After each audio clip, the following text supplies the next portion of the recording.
እንደ አውሮፓውያን አቆጣጠር ፌብሩዋሪ 28 2026 ዓመተ ምህረት ዓለምን ያናወጠ ዜና ተሰማ።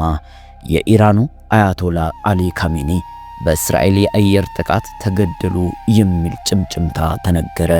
ይህ በወሬ ደረጃ የሚነገር ሳይሆን እንደ ኤንፒአር፣ ዋሽንግተን ፖስት፣ ሲኤንኤን እና ቢቢሲ ያሉ ግዙፍ የዜና ተቋማት እየተነገሩ ያሉ እውነታ ሆነ።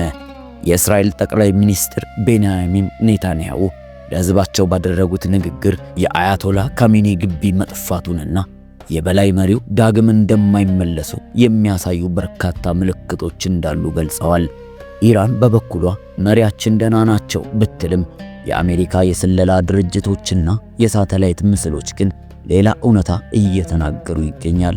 በአንድ ወቅት በከፍተኛ ጥበቃ ይታጠር የነበረው የቴሄራን ግቢ ዛሬ በጭስና በፍርስራሽ ተለውጧል። ስለዚህ ኦፕሬሽን ልናቀው የሚገቡ እውነታዎችን እንጠቁማችሁ። ጥቃቱ እንዴት ተፈጸመ? የዚህ ጥቃት ስፋት እስራኤል በታሪኳ ካደረገችው ከማንኛውም ወታደራዊ እርምጃ ጋር አይነጻጸርም። በታሪክ በወታደራዊ ሳይንስና በትንቢት ረገድ ትልቅ ትርጉም አለው። ዛሬ ንጋት ላይ በቴሄራን ሰማይ ስር የሆነው ነገር የኢራንን ዕጣ ፈንታ ለዘላለም ቀይሮታል።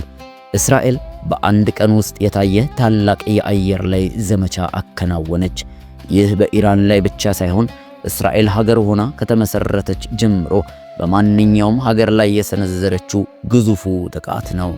ወደ 200 የሚጠጉ የእስራኤል ተዋጊ ጄቶች በተቀናጀ ማዕበል የኢራንን የአየር ክልል ጥሰው ገቡ። እስራኤል በአጠቃላይ ያሏት ተዋጊ አውሮፕላኖች 340 ገደማ ቢሆኑም ይህ ማለት ሀገሪቱ ያላትን ጠቅላላ የአየር ኃይል 60 በመቶውን በአንድ ቀን ለአንድ ተልዕኮ ብቻ አሰማርታለች ማለት ነው። ይህ ተራ ጥቃት ወይም ወረራ አይደለም። ይህ ፍጹም ሀገራዊ ቁርጠኝነት ነው። እስራኤል እነዚህን አውሮፕላኖች ወደ ጠላት ምድር ስትልክ የራሷ ሰማይ ለጥቃት ተጋላጭ እንደሚሆን ታውቃለች። ከዮም ኪፖር ጦርነት ወዲህ እስራኤል እንዲህ ያለ ትልቅ ስጋት ውስጥ ገብታ አታውቅም። ለምን እንዲህ ያደረገች? ምክንያቱ ግልጽ ነው። የእስራኤል መሪዎች ጥቃት አለመሰንዘሩ የሚያጋጥመው አደጋ ራስን ለጥቃት አጋልጦ ጥቃት ከመሰንዘር የከፋ ነው የሚል ድምዳሜ ላይ ደረሱ። በዚያም ምክንያት ከ500 በላይ ኢላማዎችን በመምታት በመላው ኢራን ላይ በመቶዎች የሚቆጠሩ የጦር መሳሪያዎችን ማስነር ጀመሩ። ጥቃቱ ታዲያ የተፈጸመው በአንድ ሳምንት ውስጥ አይደለም፣ ወይም ደግሞ ረዘም ላለ ጊዜ ብቻ የቆየም አይደለም። ይህ ሁሉ የሆነው በአንድ ማለዳ በአንድ ቀን ውስጥ ነው። እስቲ እነዚህን ቁጥሮች ልብ ይበሉ። 200 ተዋጊ ጀቶች፣ 500 ኢላማዎች፣ በመቶዎች የሚቆጠሩ የጦር መሳሪያዎች፣ ያውም ከአንድ ፀሐይ መውጫ እስከ አንድ ፀሐይ መግቢያ ባለው ጊዜ ውስጥ። የዚህ ሁሉ ዝግጅት፣ በአየር ላይ ነዳጅ የመቅዳቱ ሂደት፣ የኢላማዎች ቅንጅት፣ የአውሮፕላኖች የበረራ መስመር ግጭት፣ የመከላከያ ዘዴያቸው፣ የቀጥታ የስለላ መረጃ ልውውጥና የኢራንን ራዳን ለማሳወር የተደረገ የኤሌክትሮኒክስ የጦርነት ስልት፣ ይህ ሁሉ የሚያሳየው ለወራት ሲታቀድ የቆየ ወታደራዊ ዝግጅት መኖሩን ነው። ይህ በድንገት የተደረገ ሙከራ አይደለም። ጥቃቱ በሚገባ የተለማመዱበት፣ በጦርነት ጨዋታ የተፈተነ፣ የተሰነደና በመላው ዓለም ያሉ ወታደራዊ ተንታኞችን ባስደነገጠ ጥራት የተከናወነ ነው። አሁን ደግሞ እስራኤል የመረጠቻቸውን ኢላማዎች እንመልከት። ምክንያቱም የተመቱት ቦታዎች እስራኤል ላይ ምን ለማሳካት እንደፈለገች ፍንጭ ይሰጡናል። በመጀመሪያ የአመራር ግቢዎች የእስራኤል ዋነኛ ትኩረት ነበር። በቴሄራን የሚገኘውና በከፍተኛ ሁኔታ የተመሸገው የበላይ መሪው አያቶላ አሊ ካሜኒ መኖሪያ። ይህ በከተማው ዳርቻ የሚገኝ ወታደራዊ እዝ አይደለም፣ ይልቁንስ በዋና ከተማዋ የሚገኝ እምብርት ውስጥ ያለ ስፍራ ነው። እንዲህ ያለውን ጥቃት ለመቋቋም በሚያስችል ሁኔታ በበርካታ የጥበቃ ንብርብሮች የተከበበ ግቢ ነው። በጥቂት ሰዓታት ውስጥ የተነሱ የሳተላይት ምስሎች ግን አስከፊ ውድመትን፣ ጭስን፣ ፍርስራሽንና ለብዙ አስርተ ዓመታት ጸንተው የቆሙ ግድግዳዎች መደርመሳቸውን ያሳያሉ። ካሜኒ ብቻ አልነበሩም ኢላማው። ዘገባዎች እንደሚያመላክቱት ከፍተኛ የኢራን አብዮታዊ ዘበኞች አዛዦች በመኖሪያ በክንዋኔ ማዕከላቶቻቸው ውስጥ ተመተዋል። ፕሬዝዳንት መስዑድ ፔዜሼኪያን፣ የመከላከያ ባለስልጣናትና የስለላ ኃላፊዎችም ኢላማዎች ነበሩ። የኢራን የፖለቲካና የወታደራዊ አመራር የላይኛው እርከን በሙሉ በጥቃቱ ዝርዝር ውስጥ ተካቷል። ይህ ጥቃት መልእክት ለማስተላለፍ ታስቦ የተደረገ አይደለም። ይህ ጥቃት መልእክት የሚቀበሉትን ሰዎች ለማጥፋት ታስቦ የተደረገ ነው። ይህ ለምን እጅግ አስፈላጊ እንደሆነ ልብ ይበሉ። በኋላ በዚህ ቪዲዮ ውስጥ ስለ ፋርስ ወይም ኢራን መጨረሻው ዘመን ሚና ላይ የሚናገረውን የሕዝቅኤልን ትንቢት ስንመለከት ይህ ነጥብ ወሳኝ ይሆናል። እስራኤል የመታችው ወታደራዊ አቅምን ብቻ አልነበረም። የመታችው የእስላማዊቷ ሪፐብሊክ የውሳኔ ሰጪነት ማዕከልን ጭምር ነው እንጂ። ዩራኒየም እንዲበለጽግ የሚወስኑትን፣ ሂዝቦላን ለማስታጠቅ የሚወስኑትን፣ የባሊስቲክ ሚሳኤሎችን ለመተኮስ የሚወስኑትን፣ የሁቲን ኃይላት የሚደግፉትን፣ በአጭሩ ሕዝቅኤል በመጨረሻው ዘመን ጥምረት ውስጥ ስሟን በግልጽ የጠቀሳትን ሀገር ስልታዊ አቅጣጫ የሚወስኑትን ሰዎች ነው እንጂ። እነዚህን ሰዎች ሲያስወግዱ የኢራን ወታደራዊ አቋም ብቻ አይቀየርም፣ የአንዲት ሙሉ ሀገር አቅጣጫ ይቀያይራል። ያቺ ሀገር ደግሞ በ2600 ዓመታት ጥንታዊ ትንቢት ውስጥ ስሟ ተጠቅሶ ሲገኝ ውጤቱ ከጂኦፖለቲካዊ እንድምታ እጅግ የላቀ መሆን ይጀምራል። የአብዮታዊ ዘበኛው የጦር ክፍል ብቻ አልነበረም፣ እርሱ የኢራን መንግሥት የጀርባ አጥንት ነበር እንጂ። ግዙፍ የኢኮኖሚ ክፍሎችን ይቆጣጠራል፣ ተላላኪ ቡድኖችን ያንቀሳቅሳል፣ የባሊስቲክ ሚሳኤል ፕሮግራሞችን ይመራል፣ የኒውክሌር መሠረተ ልማቱን ያስተዳድራል። በቀጥታ ለበላይ መሪው ተጠያቂ የሆነው IRGC የተሰኘው የኢራን አብዮታዊ ዘበኛ ተቋማትም በዚህ ሰለባ ውስጥ ነበሩ። ታዲያ የእስራኤል ጄቶች በተለያዩ ግዛቶች የሚገኙ የIRGC ካምፖችን፣ የእዝ ማዕከላትን፣ የሥልጠና ተቋማትን እና የመገናኛ ማዕከላትን መትተዋል። የገዢው አካል የነርቭ ሥርዓት በጥንቃቄ አንድ በአንድ ተመታ። ሦስተኛው ደግሞ ኢላማ የባሊስቲክ ሚሳኤል መሠረተ ልማቶች ነበሩ። የማከማቻ ቦታዎች፣ የመተኮሻ ግቢዎች፣ የማምረቻ ጣቢያዎችና ተንቀሳቃሽ ሚሳኤል ተሸካሚዎች ኢላማ ተደረጉ። እነዚህ ሁሉ በ12 ደቂቃ ውስጥ እስራኤል ከተሞች ሊደርሱ የሚችሉና ቀኑን ሙሉ ወደ ቴል አቪቭ እና የኢየሩሳሌም ሲተኮሱ የነበሩ የጦር መሳሪያዎች ናቸው። ታዲያ ይሄን ሁሉ እስራኤል በአንድ ጀንበር በአንድ ማለዳ ድባቅ አደረገቻቸው። አራተኛው የጥቃት ዘርፍ በቴሄራን፣ በኢስፋሃን፣ በቆም እና በካራጂ የሚገኙ የኢራን የኒውክሌር መሠረተ ልማቶች ናቸው። እነዚህ ተቋማት ከኢራን የዩራኒየም ማበልጸጊያ ፕሮግራም፣ ከምርምር ተግባራትና ከኒውክሌር ጦር መሳሪያ ግንባታ ሂደት ጋር በቀጥታ የተገናኙ ናቸው። እዚህ ላይ ነው የአሜሪካ ሚና ጎልቶ የሚታየው። ኦፕሬሽን ኤፒክ ፊውሪ ብሎ የተጠራው በዚህ ዘመቻ አሜሪካ በእነዚህ ኢላማዎች ላይ ትኩረት አድርጋለች።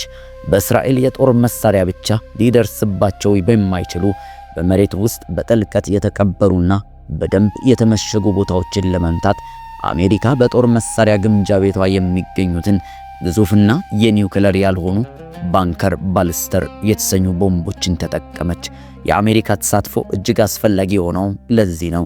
እስራኤል አመራሩን ልትመታ ትችላለች፣ ነገር ግን በመቶዎች የሚቆጠሩ ጫማዎች በመሬት ውስጥ የተቀበሩ ተቋማትን ለማውደም የአሜሪካ የጦር መሳሪያ የግድ ያስፈልጋት ነበር። ከጥቃቱ ጋር አብረው የተሰማሩ የኤሌክትሮኒክስ ጦርነት አይሮፕላኖች የኢራንን ራዳር በማደንዘዝ ግንኙነቶችን በማቋረጥና የእስራኤል ጄቶች በነፃነት እንዲንቀሳቀሱ የሚያስችል የኤሌክትሮማግኔቲክ ዝምታ መፍጠር ችለው ነበር። በጥቃቱ የመጀመሪያ ደቂቃዎች ውስጥ የምድር ወደ አየር ሚሳኤል ባትሪዎች ተመተዋል። የኢራን የአየር መከላከያ አዝም ተመቷል። በጥቂት ሰዓታት ውስጥ የእስራኤል ወታደራዊ ባለስልጣናት ከ48 ሰዓታት ባነሰ ጊዜ ውስጥ 88 ሚሊዮን ሕዝብ ባላት ሀገር ሰማይ ላይ ፍጹም የበላይነትን እንደሚቀዳጁ ገለጹ። ይህ እኛ እየተመለከትን ያለነው ክስተት ምን ያህል ግዙፍ እንደሆነ ያሳያል። ለጠቅላይ ሚኒስትር ኔታንያሁ የጥፋቱን መጠን የሚያሳይ ፎቶግራፍ እንደቀረበላቸው ዘገቡ። የእስራኤል ምንጮች ውድመቱን ፍጹም ሲሉ ገልጸውታል። ፕሬዝዳንት ትራምፕም በበኩላቸው በትሩዝ ሶሻል ሚዲያ ገጻቸው ላይ ካሚኒን በታሪክ ውስጥ ከመጥፎች ሁሉ መጥፎ ሲሉ መጥራታቸውን ተናግረው መሞታቸውን አውጀዋል። ኔታንያሁም ለሕዝባቸው በሰጡት መግለጫ የበላይ መሪው በሕይወት እንደሌሉ የሚያሳዩ በርካታ ምልክቶች መኖራቸውን ተናገሩ። እስራኤል ያስወገደችው ወታደራዊ አዛዥን ብቻ አልነበረም፣ ያስወገደችው ሃይማኖታዊ ስልጣን መሰረትን ያደረጉ በኢራን ስርዓት ውስጥ የበላይ መሪው በምርጫ የሚተካ ፕሬዝዳንት ወይም በሌላ መኮንን የሚተካ ጄኔራል በሌለበት ወልየ ፋቂህ ወይም የህግ ሊቅ ጠባቂ የስርዓት መንፈሳዊና ፖለቲካ ራስ የሆኑትን ነው።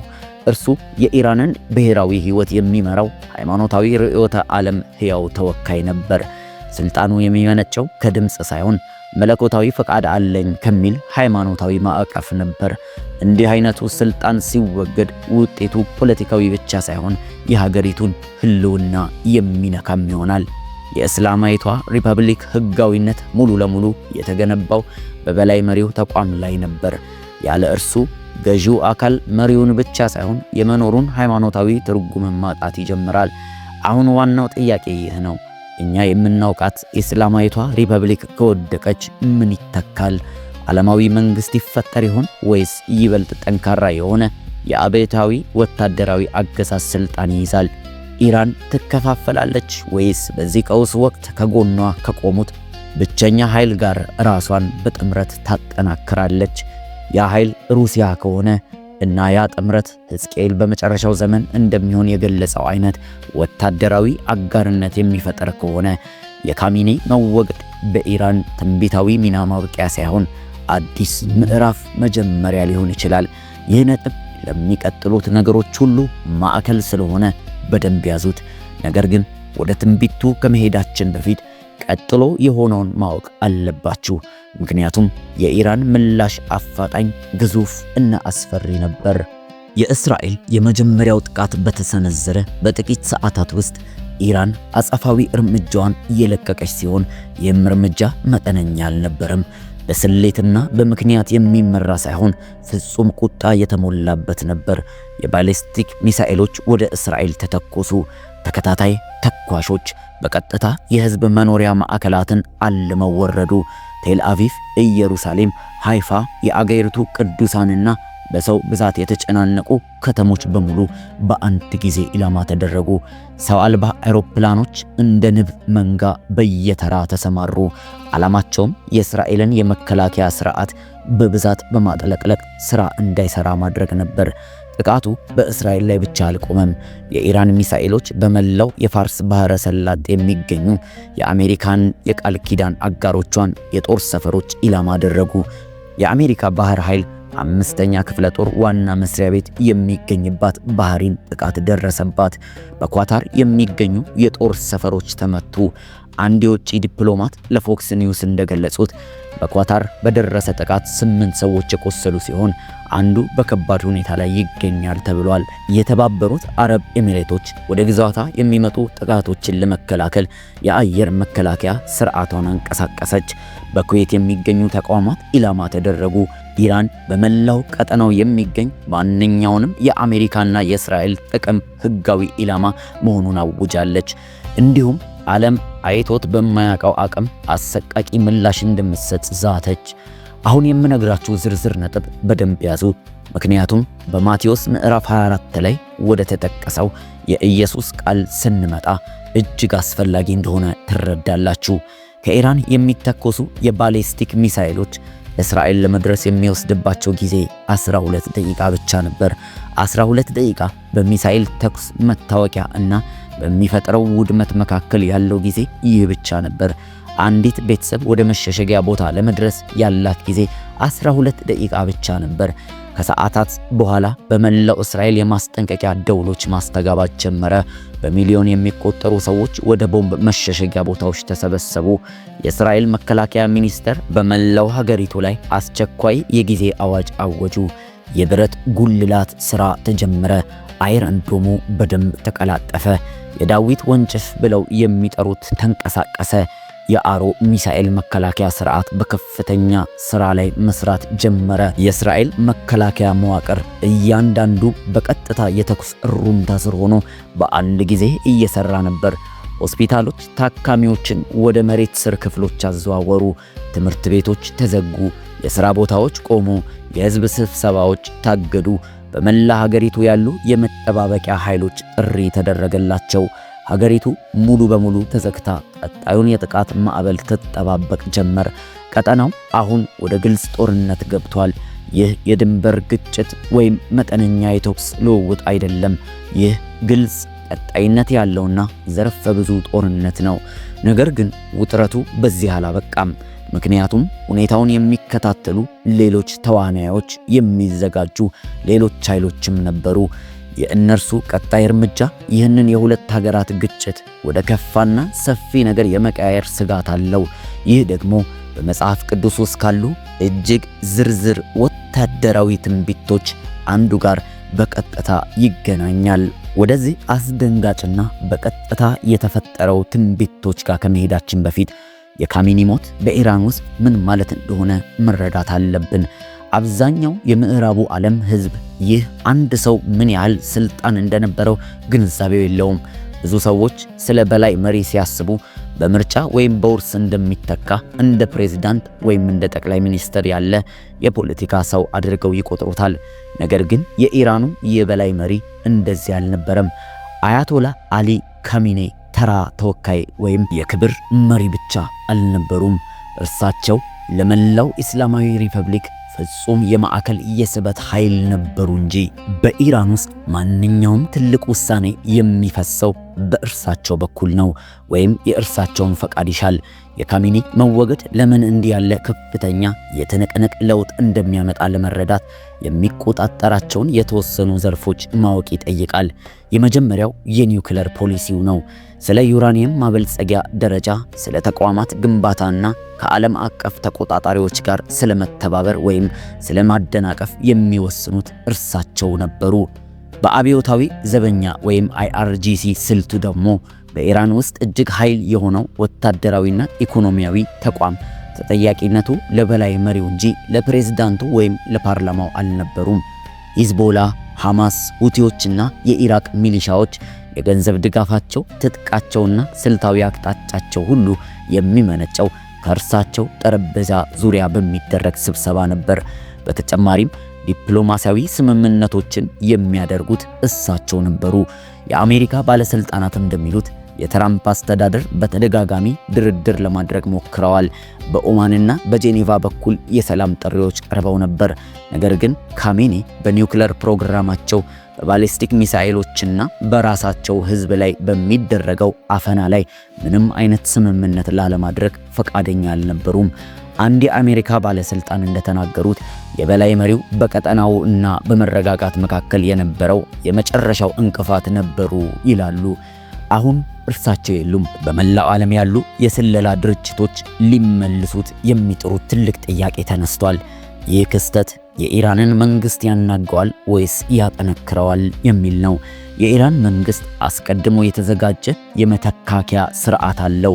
ባለሙያዎች ጉባኤ የተባለው የሃይማኖት አባቶች ስብስብ አዲስ መሪ የመሰየም ህገ መንግስታዊ ኃላፊነት አለበት። አብዮታዊ ዘበኛው ወይም IRGC በጦርነቱ ወቅት አመራሮች ኢላማ ሊሆኑ እንደሚችሉ በመረዳት ተተኪዎችን አዘጋጅቶ ነበር። ስለዚህ ይህ የግድ የሥርዓቱ ማብቂያ ላይሆን ይችላል። የውስጥ መከፋፈሎች ከሰፋ አስከፊ አፈና የደረሰበት የኢራን ህዝብ ይህንን እንደ ዕድል ከተጠቀመበት ወይም በስልጣን ሽኩቻ ምክንያት አብዮታዊ ዘበኛው ከተከፋፈለ ሥርዓቱ ከውስጥ ሊፈርስ ይችላል።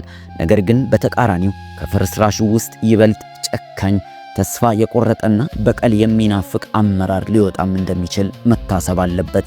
ይህ በትንቢታዊ መልኩ ትልቅ ትርጉም አለው። በትንቢተ ሕዝቅኤል ምዕራፍ 38 ላይ የተገለጸው ትንቢት የምትዳከም ኢራንን ሳይሆን ከኃያላን ጋር የተቀናጀ ጥምረት የፈጠረች ኢራንን ነው። ታዲያ አሁን ቀውስ ወደ ድክመት ይወስዳታል ወይስ በዚህ ሁሉ መከራ ውስጥ ከጎኗ ወደ ቆመችው ብቸኛ ሀገር ይበልጥ ያስጠጋታል የሚል ጥያቄ ይነሳል። ያለፉት 10 ዓመታት ዜና ለተከታተለ ሰው የምንናገረው ስለ የትኛው አገር እንደሆነ ያውቃል። ሩሲያ። አዎ፣ ሩሲያ የኢራን ቀኝ እጅ መሆን ትጀምራለች። አሜሪካ ወደዚህ ግጭት በስህተት የገባች አይመስልም። ይህ የታቀደ ነበር። ወታደራዊ ዝግጅት ለወራት ሲከናወን ቆይቷል። የአሜሪካውያን አጥፊ መርከቦች፣ ተዋጊ ጄቶችና ሚሳኤል መከላከያ ስርዓቶች በሜዲትራኒያን በቀይ ባህር በዮርዳኖስና በባህረ ሰላጤው የጦር ሰፈሮች ውስጥ አስቀድመው ቦታቸውን ይዘውና ትዕዛዝን ሲጠባበቁ እንደነበር ይታወቃል። ከወታደራዊ ዝግጅቱ ጀርባ ደግሞ ዲፕሎማሲው ነበር። የትራምፕ አስተዳደር ከፍተኛ ተደራዳሪዎችን በተደጋጋሚ ወደ ቀጠናው ልኳል። የኒውክሌር ማበልጸጊያው እንዲያቆሙ፣ የባሊስቲክ ሚሳኤል ግንባታን እንዲገቱና ተላላኪ ቡድኖቻቸውን እንዲቆጣጠሩ የቀረበላቸውን አማራጭ ኢራን ውድቅ አደረገች። ዲፕሎማሲው ሲከሽፍ ሰላም በኃይል የሚለው የትራምፕ መርህ ስራ ጀመረ። ይህ በመካከለኛው ምስራቅ ያሉ አንዳንድ አካላት የሚረዱት የኃይል ቋንቋ ብቻ ነው። ሰላማዊ አማራጮች ሲሟጠጡ ወሳኝ እርምጃ መውሰድ አስፈላጊ ይሆናል የሚል ስምምነት ነው። ይህ ሂደት ወደፊት ለሚመጣው ትንቢታዊ መባባስ ትልቅ አርያ የሚሆን ነው። እንደ ኤሮፓውያን አቆጣጠር በሰኔ 2025 በተደረገው የ12 ቀን ጦርነት እስራኤልና ኢራን አውዳሚ ድብደባዎችን ሲለዋወጡ የነበረ ቢሆንም ፕሬዝዳንት ትራምፕ ኦፕሬሽን ሚድናይት ሃመር የተሰኘውን የአሜሪካ ጥቃት በመጀመር ኢራን እንድታፈገፍግ አስገድደው ነበር። በወቅቱ ኢራን በኳታር የሚገኝ አንድ የጦር ሰፈር ላይ አንድ የአጸፋ ጥቃት ሰንዝራ በዝምታ ተቀመጠች። ትራምፕም የድርድር ዕድል መኖሩን ሲረዱ እስራኤል የምታደርገውን ተጨማሪ ጥቃት በግላቸው አስቆሙ። ያኔ የአንድ ሰው ውሳኔ ውጤቱን ቀይሮታል። ዛሬ ምሽት ግን ጥያቄው ይህ እንደገና ሊደገም ይችላልን የሚል ነው። ትራምፕ ዛሬ ለአክሲዮስ በሰጡት ቃለ ምልልስ አሁን ካለው ኦፕሬሽን ኤፒክ ፉሪ ለመውጣት የሚያስችሉ በርካታ አማራጮች እንዳሉት ገልጸዋል። ጥቃቱ በ2 ወይም በ3 ቀናት ውስጥ ሊያልቅ ይችላልም ብለዋል። ለኢራናውያንም ፕሮግራማችሁን እንደገና መገንባት ከጀመራችሁ ከጥቂት ዓመታት በኋላ እንገናኛለን በማለት ማስጠንቀቂያ ሰጥተዋል። ኃይልን ከአማራጭ መንገድ ጋር፣ ጥንካሬን ደግሞ ከተከፈተ በር ጋር ማጣመር የእሳቸው ስልት ይህ ነው። ነገር ግን የዛሬውን ሁኔታ ከሰኔ 2025 የሚለየው አንድ ትልቅ ነገር አለ። ይህ ነጥብ ወደ ትንቢቱ ክፍል ስንገባ አብሮ ሊቆይ ይገባል። በሰኔ ወር የበላይ መሪው በሕይወት ነበሩ። ሥርዓቱም ሙሉ ነበር። የሚደራደር አማራጭ መንገዶችን የሚቀበልና ጦርነቱ እንዲቆም ትዕዛዝ የሚሰጥ አካል ነበር። ዛሬ ምሽት ግን ያ ሰው መሞታቸው ተዘግቧል። በቴኦክራሲያውያን ወይም ሃይማኖታዊ ሥርዓት አናት ላይ የተኩስ አቋም ስምምነት የሚቀበል ሰው በሌለበት ወቅት ቀጣዩ ሂደት እጅግ አደገኛ፣ የማይገመትና ቅዱሳት መጻሕፍት በመጨረሻው ዘመን እንደሚሆን ከገለጹት ትርምስ ጋር በቀጥታ የሚገጣጠም ይሆናል። ስጋቱ ከኢራን ብቻ አይመስልም። ምክንያቱም ገዢው አካል ላለፉት 10 ዓመታት ከቤይሩት እስከ ሰነአ የሚዘረጋ የታጠቁ ቡድኖችን ድር መስርቷል። ያ ድር አሁን መንቀሳቀስ ጀምሯል። ጥቃቱ፣ የአጸፋ እርምጃው፣ ተላላኪ ቡድኖቹ፣ ጥምረቶቹና ከበባው ይህ ሁሉ ቅዱሳት መጽሐፍ ከሚሉት ጋር መታየት አለበት። ደቀ መዛሙርቱ ኢየሱስን እንዲህ ብለው ጠይቀውት ነበር። የመምጣትህና የዓለም መጨረሻው ምልክቱ ምንድነው ብለውታል። የእርሱ ምላሽ ግን እንዲህ ነበር። የጦርነትን ወሬ፣ ሕዝብ በሕዝብ ላይ፣ መንግሥት በመንግሥት ላይ መነሳት፣ የሁሉ ግን መጨረሻው እንዳልሆነና የምጣር መጀመሪያ ነው ብሎ ገልጾታል። የምጣር የሚለው ሐረግ በዋናው የግሪክ ቋንቋ ኦዲን ይባላል። ትርጉሙም የወሊድ ምጥ እንደማለት ነው። ይህንን የሚሰሙ እናቶች ሁሉ ስለ ወሊድ ምጥ ምን እንደሆነ የሚያውቁት እውነት አለ። ምጡ በአንድ ደረጃ አይቆምም፣ ይባባሳል፣ ይፋፋማል እንጂ። እያንዳንዱ ምጥ የቀድሞ ይልቅ እየጠነከረ፣ እየፈጠነ እና እየተቀራረበ ይመጣል። አንዴ ከጀመረ በኋላ ግን ማቆሚያ የሌለው ደረጃ ላይ መድረስ ይጀምራል። አሁን ቀደም ብዬ የገለጽኩላችሁ የታሪክ ሂደት ልብ በሉና ራሳችሁን ጠይቁ። ኢየሱስ የገለጸውን አይነት ሂደት በተግባር እያያችሁት ነው ወይስ አይደለም? እስራኤልና ኢራን በዘመናዊው ታሪክ ለመጀመሪያ ጊዜ በአንድ ዓመት ውስጥ 2 ጊዜ የቀጥታ ወታደራዊ ጥቃት ተለዋወጡ፣ በጸደይ እና በጥምረት ወራት። ይህ የመጀመሪያው የምጣር ነበር። የሰኔው የ12 ቀናት ጦርነት ደግሞ አውዳሚ ቀጠናዊ ግጭት ነበር። ኦፕሬሽን ሚድናይት ሃመር፣ የአሜሪካ ጣልቃ ገብነት፣ የሰው ሕይወት መጥፋትና ጊዜያዊ የተኩስ አቁም። ይህም የቀደመውን የሚበልጥ የጠነከረና የፈጠነ ሌላ ምጥ ነበረ። ዛሬ ደግሞ ሌላኛው ምጥ መጥቷል። በእስራኤልና በአሜሪካ የተሰነዘረ መጠነ ሰፊ የቅድመ መከላከል ጥቃት፣ በእስራኤል ታሪክ ታይቶ የማይታወቅ የአየር ላይ ዘመቻ እና 500 ኢላማዎች መደረጋቸው። እያንዳንዱ መባባስ ከቀድሞ ይገዝፋል። እያንዳንዱ ግጭት ይበልጥ አደገኛ ሆኗል። እያንዳንዱ ቀውስ ደግሞ ከቀድሞ በበለጠ ፍጥነት እየተከሰተ ነው። ልክ ኢየሱስ እንደሚሆን እንደተናገረው የምጥ ጣሮቹ እየተጠናከሩ መጥተዋል። ነገር ግን የእርሱን መመሪያ ልብ በሉ፣ እንዳትደናገጡ ተጠንቀቁ የሚል ነው። ምክንያቱም መጨረሻው ገና ስለሆነ። እዚህ ጋር ይህ ነጥብ እጅግ ወሳኝ ነው። ኢየሱስ እነዚህ ክስተቶች መጨረሻው ናቸው አላለም። ይልቁንስ እግዚአብሔር ከመጀመሪያ እስከ መጨረሻው በጻፈው ትንቢታዊ የጊዜ ሰሌዳ ላይ ምልክቶችና የምጣር ናቸው እንጂ እነዚህ ክስተቶች ወደ አንድ ነገር ይጠቁማሉ እንጂ ነገር ግን ራሳቸው ፍጻሜው አይደሉም። ጦርነቶች እንደሚመጡ ነግሮናል። አትደንግጡ ያለንም ክስተቶቹ ትርጉም ስለሌላቸው ሳይሆን እግዚአብሔር በእነዚህ ነገሮች ስለማይገረም ነው። እነዚህ ነገሮች ሊሆኑ ግድ ነው። በአጋጣሚ የመጡ አይደለም፣ ወይም ደግሞ ትርምስ አይደሉም። ዓለም ሳይፈጠር በፊት የተነደፈው እቅድ መገለጫዎች ናቸው። ይህ አሁን የምናየው ሁኔታ የጂኦፖለቲካዊ ምጣሮች እየጠነከሩ የመጡበት ሂደት ፍጹም በሆነ መልኩ ያሳየናል። ገና የትንቢቱ ሙሉ ፍጻሜ ሳይሆን መድረኩን እያመቻቹ ያሉ ሂደቶች ናቸው። የምጣሮቹ እየጨመሩ ነው። አቅጣጫውም ፈጽሞ የማይሳሳት ነው። ማቴዎስ ምዕራፍ 24 ግን ስለዚህ ወቅት የሚናገር ብቸኛ ክፍል አይደለም። አንዲትን ሀገር በስም ጠቅሶ የሚናገር የብሉይ ኪዳን ትንቢት አለ። ያቺ ሀገር ደግሞ ዛሬ ምሽት የዓለም ዜናዎች ማዕከል የሆነችው ሀገር ናት። ያንን ጥንታዊ ስሟን ከሕዝቅኤል መጽሐፍ ላይ ጮክ ብለው ሲነበብ ሲሰሙ አሁን እያየነው ያለነው ክስተት ምን ያህል ከባድ እንደሆነ ይሰማውታል። አሁን ዓለም የቆመችው በሁለት ኃይለኞች ሞገዶች መካከል ነው። በአንድ በኩል የምናውቃት ኢራን መሪዋን አታ በውጥረት እየተናወጠች ባለችበት፣ በሌላ በኩል ደግሞ ጥንታዊው የቅዱሳት መጻሕፍት ትንቢት ከ2600 ዓመታት ዝምታ በኋላ በቴህራን ፍርስራሽ ላይ ድምፁን እያሰማ ነው። የአያቶላ አሊ ካሚኒ መወገድ የጦርነት ማብቂያ ሳይሆን የፋርስ ወይም የኢራን እውነተኛ ትንቢታዊ ምዕራፍ መጀመሪያ ሊሆን ይችላል። ሕዝቅኤል በምዕራፍ 38 ላይ በግልጽ እንደተነበየው ፋርስ በመጨረሻው ዘመን ለብቻዋ አትቆምም። ይልቁንም ከሰሜን ከሚወጣው ታላቅ ኃይል ከሩሲያ ወይም ጎግ ተብሎ ከሚጠራው ጋር የማይበጠስ ወታደራዊ ጥምረት ትመሰርታለች። ዛሬ የምናየው የኢራን መገለልና የአሜሪካ ከእስራኤል ጥቃት ኢራንን ወደ ሩሲያ እቅፍ ይበልጥ እየገፋት ይመጣል።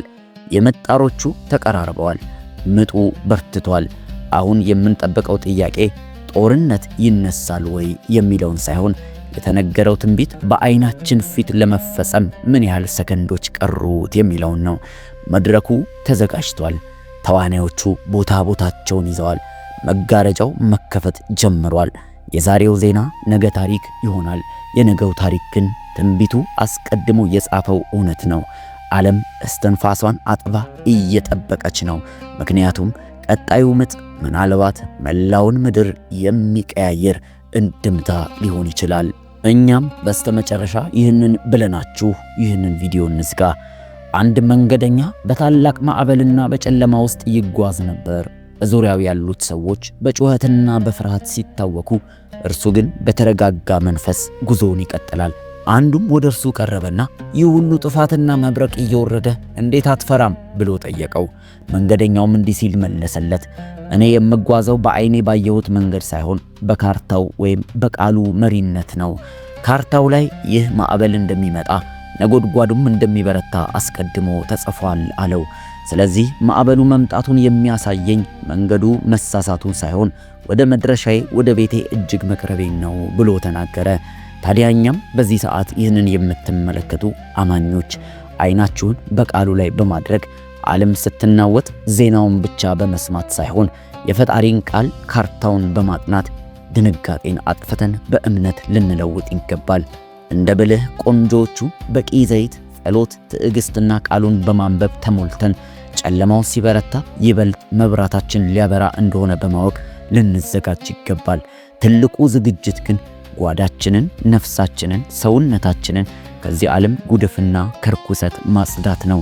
ቂምን አስወግደን ንስሐ ገብተን በሰላም ጌታችን ኢየሱስ ክርስቶስን በማምለክና በታማኝነት መጓዝ ይሁንልን። ማዕበሉ የጥፋት ምልክት ሳይሆን የንጋቱ መጀመሪያ መሆኑን ለልብህ ንገረው።